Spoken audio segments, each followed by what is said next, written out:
Boa tarde a todas e todos. Gostaria de cumprimentar o presidente em exercício, o deputado André Siciliano, e me dirijo a essa tribuna, na verdade, para refletir não só sobre as discussões travadas na data de ontem, sobre o momento de tensão que passamos, todos, servidores e parlamentares, e nesse sentido quero dizer que acho legítima a manifestação dos servidores, afinal, uma parte expressiva desses servidores ainda não conseguiu receber o seu salário de outubro, embora já estejamos chegando ao quase término da primeira quinzena do mês de dezembro.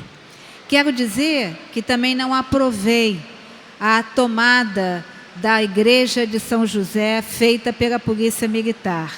Quero discutir a legitimidade da ordem ali dada. Na verdade, o que nós tínhamos ali era um templo aberto. E tenho absoluta certeza que os servidores, um vigia da igreja, não teria nem autonomia de vontade, nem poder para dizer não, na medida em que, provavelmente, policiais armados e com vestimentas adequadas entraram na igreja. Então não vamos exigir ou não vamos acreditar que um servidor de uma pastoral ou da igreja pudesse fazer frente àquela iniciativa tomada pela Polícia Militar. Tanto isso é verdade que o comandante-geral, em boa hora, percebendo o equívoco daquela decisão, se dirigiu à Arquidiocese do Rio de Janeiro para discutir o que ali havia ocorrido.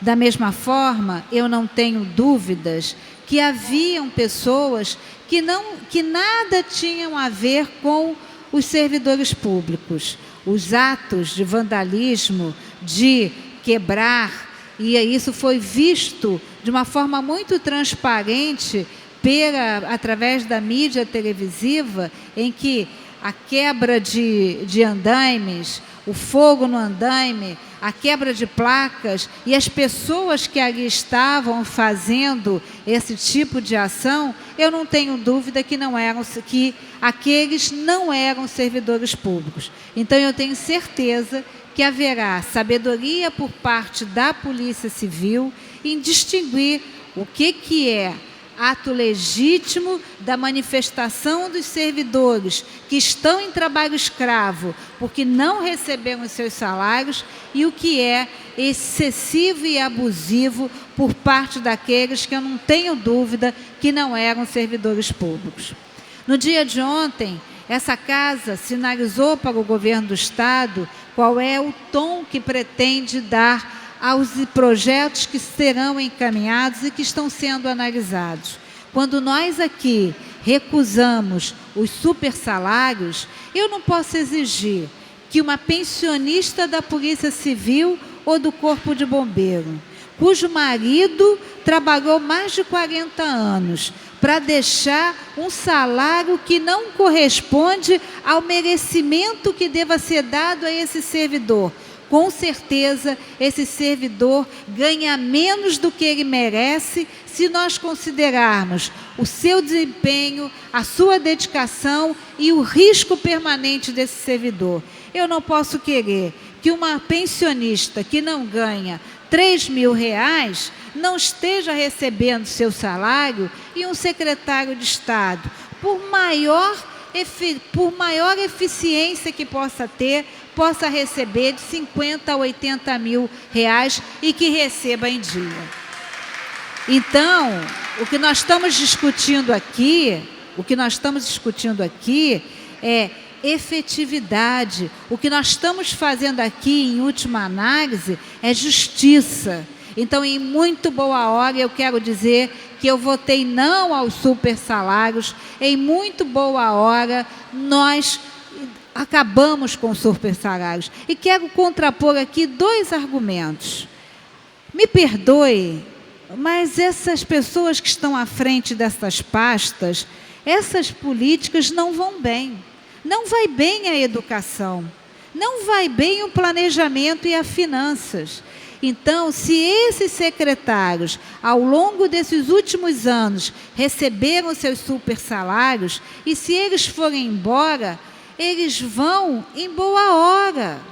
Eles vão e vão demonstrar que não tem amor à coisa pública, vão demonstrar que não tem respeito ao povo, nem ao governo do Estado do Rio de Janeiro, porque talvez fosse agora o seu momento de dar o seu quinhão, de demonstrar o seu apreço à coisa pública e permanecer, se eles têm compromisso com a coisa pública, e não obstante ao super salário.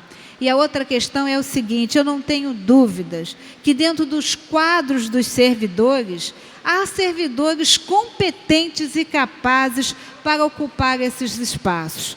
Então, eu quero dizer que ontem, essa casa, debaixo de bomba, debaixo de gás, essa casa cumpriu o seu papel ao dizer não ao super salário. Eu quero dizer, senhor presidente, já vou me encaminhar para concluir, apenas falar do bilhete único. Se aprovado o bilhete único, nos termos dos que foi apresentado nessa casa, não há dúvida que nós estaremos, hoje já somos em 10 pessoas desempregadas, 6 do Estado do Rio de Janeiro, aumentaremos o desemprego, porque essa decisão é cruel. Se de um lado eu consigo aceitar que o bilhete único é uma política universal e que socorre muitas vezes aqueles que não precisam, então temos que fazer um corte social.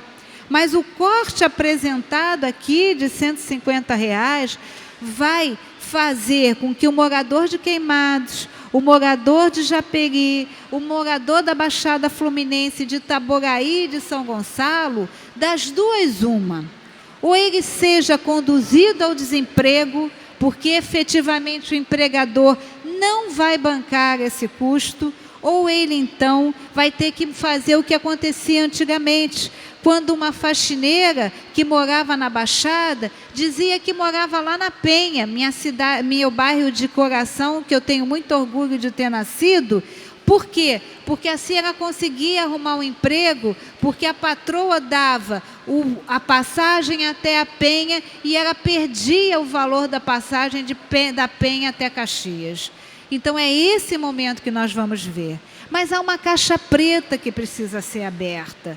E isso eu quero elogiar aqui, a reunião promovida pela Comissão de Transporte, na presença aqui do deputado Carlos Osório, e essa caixa preta tem que ser aberta. E o PDT apresentou uma emenda nesse sentido, que é a emenda da transparência, da auditoria, né? Onde estão os restos do bilhete único ou do Rio Card, as sobras do Rio Card. Hoje essa sobra, que há dados que chegam a 30 milhões, essas sobras estão com a FETranspor. Então vamos pegar essas sobras, e já há uma ação ajuizada da Defensoria Pública nesse sentido, vamos pegar essas sobras e vamos trazer essas sobras para o Fundo do Transporte. E vamos lembrar que o bilhete único é garantido pelo Fundo de Amparo à Pobreza. Então, temos que enfrentar a questão do bilhete único. Eu entendo e quero elogiar a iniciativa corajosa do presidente desta casa de devolver esse projeto. Mas eu acho que essa casa precisa fazer um pouco mais. Acho que nós, parlamentares que integramos esta Casa de Lei, temos o dever de votar não a essa iniciativa cruel do término do bilhete único. Eram essas as minhas considerações. Muito obrigado, senhor presidente.